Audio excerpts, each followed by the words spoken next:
Hey, alert. Yeah, it's clapping. Alert. Can you hear me? Can you hear me? Now, the first is alert. Hello. That's alert, right? That's A. V. Hello, can you hear me?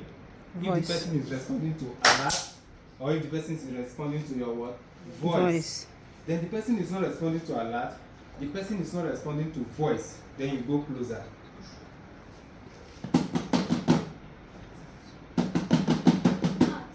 Then you pinch. Then when you pinch, you now ask yourself, is the person responding to pain? AVP. Pain. You pinch. You know now when they pinch you on the shoulder, you're not doing your stimuli. You have this big stimuli on your shoulder. You see? But when somebody touch you here, but that, you want to, so that's why you pinch the shoulder in case the person will respond to stimuli, which means the person is responsive. The U is when the person did not respond at all. It's called unresponsive. So if the person is responsive, you place the person on recovery position. But if the person is not responsive, then you move to A, which is airway. Check for airway. Now, how do you check for airway? Before you open the airway, now you have to pay attention to this. This is how you open the airway. But before you open the airway, open the mouth and check. Maybe the person was eating something before the person dropped on the floor. So if the person is eating something, remove. Don't forget your improvisational PPE. Good. You are getting it. Your improvisational PPE is what? Personal protective. Which are the improvisational one. The real one is the one you mentioned. The one you improvise where there is no, is what? Waterproof. Put it in your hand and then.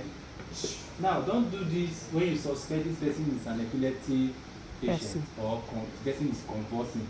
Don't do that. Because after they convulse, they will go unconscious, which the trigger mechanism is still active. It's like electric shock. It's still active.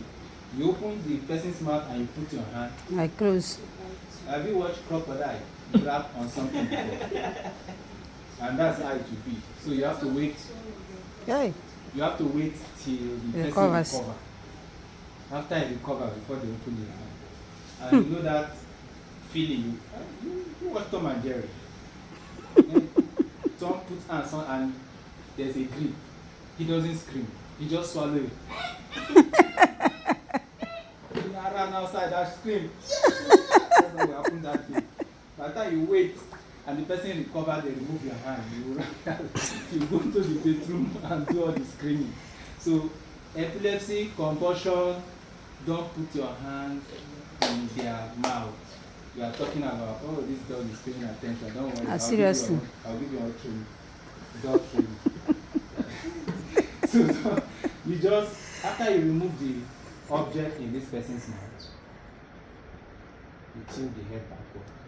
Then you check for breathing. You open the airway to check for what? Breathing. And what are you looking out for? If the chest is rising and falling,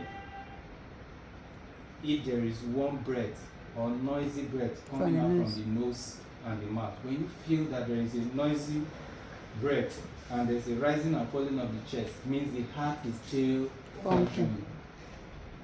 So there's no need for this dog will do CPR here today. Here is don't worry, I'll call you. Time of practical, I'll call you so you demonstrate. Alright. Now, when you check for breathing and the person is breathing, you place the person on recovery position. Now, when the person is not breathing, you go straight to your CPR. Your CPR is place your hand locked. Don't say I'm too small, this person is too big. Do something. It's important. 3-year-old boy. We dropped after our practical training and our instructor was trying to tell us what we do right or wrong. The 3-year-old boy just walked in and places, and exactly, and this, I'll show you the picture. He started doing, so I just turned and I saw him. I have to switch on my phone immediately. Video. I videoed this guy. He went viral. Sure. That boy is 5 years old now. Sure. The picture went viral in national level, up out of this country, and it was something that everybody was like, no, children need to go. See, before we just leave this particular part Adults. for adults. We just teach children health and 7 health, whatever they teach you in school. No, we have gone beyond that now. You must learn the core first aid. I'm teaching you now the core first aid. Not even basic. This is not basic first aid. This is the real first aid. Practical real first aid. Place your hand and you press.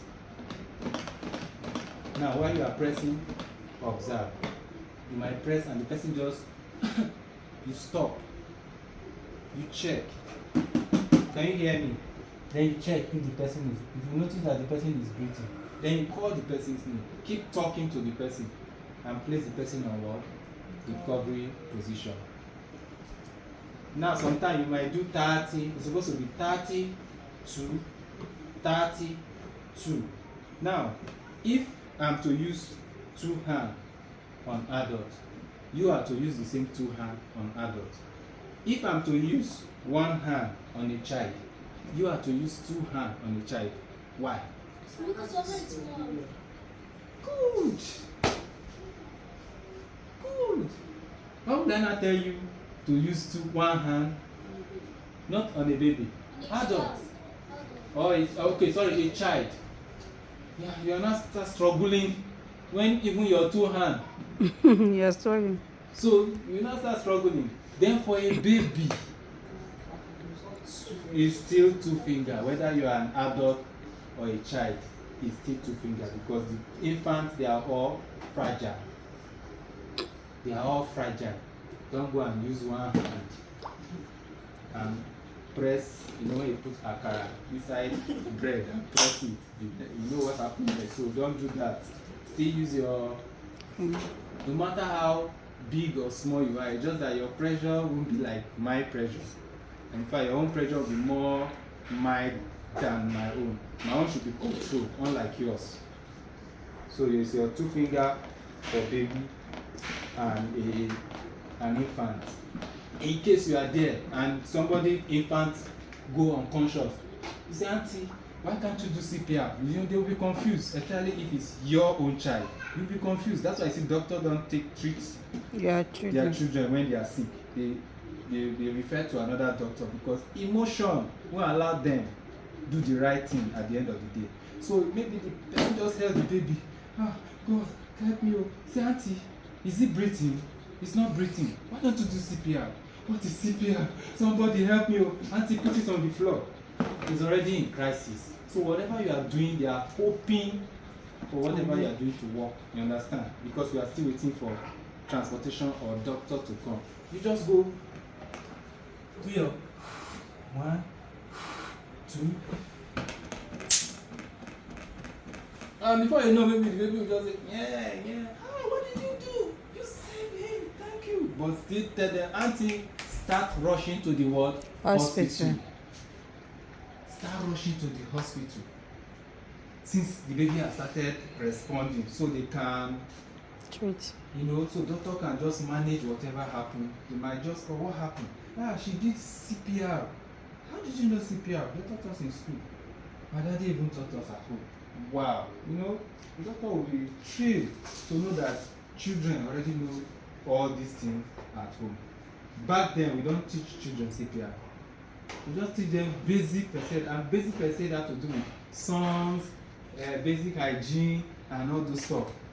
But now, me, I've scrapped all those singing. Like basic first aid, you are supposed to be singing. Across today, you know.